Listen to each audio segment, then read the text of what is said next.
Bakit ka pa bibili kung kaya mo namang gawin na lang to sa bahay at the comfort of your house? Gusto mo bang makatipid? E di wag kang kumain, joke lang. Wala naman talaga kaming balak kumain ngayong gabi kaso dadapat subalit ikay pinagpalit.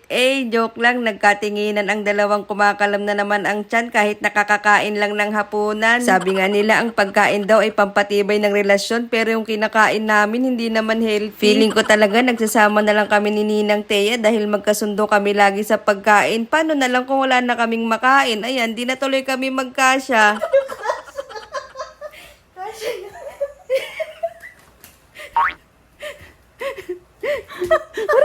Kumuha nga ako ng 3 indigents. Oo, 3 indigents lang. May masarap na good night snack ka na. Hindi talaga pwedeng magsama ang dalawang pabigat. Paano ba naman 3 hakbang pa lang hinihingal na agad? Parang lumubha yung gutom ko. Para kung nagbuhat ng 1 kilo ng semento, paakyat mula 2nd floor hanggang 1st floor. Pakiramdam ko tuloy nagtrabaho ako maghapon sa corruption. Susubukan nga pala namin gumawa ng choco pie gamit lang ang dossier choco spread. Tinapay galing sa Talipapa Bakery at 45 days na itlog. Tandaan, huwag kalimutang gumamit ng goggles lalo na kapag mahilig kang magkamot ng itlog. Sa isang plato ni mama, ihiga ang skinless bread tapos kumuha ka ng shot glass. Yun ang gamitin mo pang butas. Oo, shot glass yan. Yan ang gamit namin pag may inuman. Saka mo palamanan ng 2 sandok ng dossier choco spread. Ewan ko na lang kung di ka pa mag-gravy certified dyan. Saka mo ngayon ipatong yung 1 slice ng tinapay. Kumuha ka ng pork para ipadlock yung mga gilid para safe na walang lalabas. Kaso medyo alanganin yung nabili naming tinapay. Nagbabarag-barag siya. Yung totoo po, tasty ba to o toasted bread? Safe nga yung gilid, butas naman yung ibabaw. Pinturahan na lang natin ng dirty white para hindi halatang luma na yung tinapay. Gagamit nga pala kami ng air dryer kasi tinatamad akong magbantay sa kalan pero pwede naman siya sa kawali. Dagdag hugasin nga lang. Flakes nga daw ni Ninang Thea yung pikit mata niyang binili na mango syrup ba to? Matagal na pala niyang gustong-gustong bilhin yan. Ngayon lang siya naglakas loob labanan ang tukso. Ha? Ano daw? Dahil nga love ko siya at feeling ko deserve naman niya yan. Sabi ko, sige ako nabibili para sa kanya. Hulog-hulugan na lang niya sa akin with 20% interest. La, Bombay yan. Habang abala nga si Ninang Thea sa kanyang mango snake, nagluluto naman ako ng prinitong french fries. Di kasi nakukontento ang mga bunganga kapag tinapay lang. Nako, nakaamoy ang kapitbahay. This oras na ng gabi, nagpunta pa dito sa bahay, nakikitambay.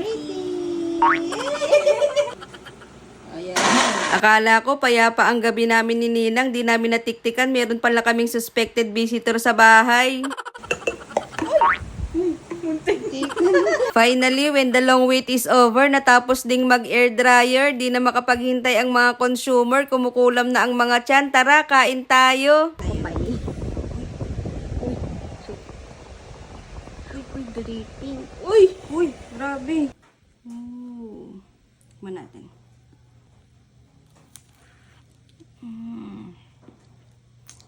Ang sarap. Ang sarap.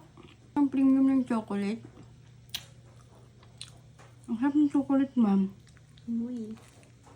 Perfect siya sa bread. Sarap. Promise, masarap.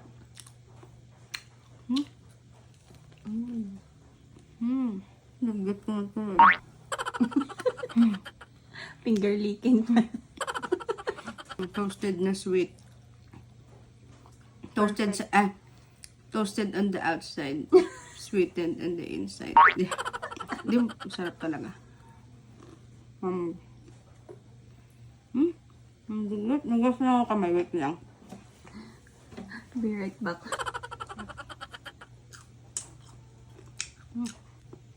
Crunchy din yung fries. Parang maganda yung Galing palengke. Wow. Palengke baka naman. Gamo. Soldier Street Talipapa, baka naman.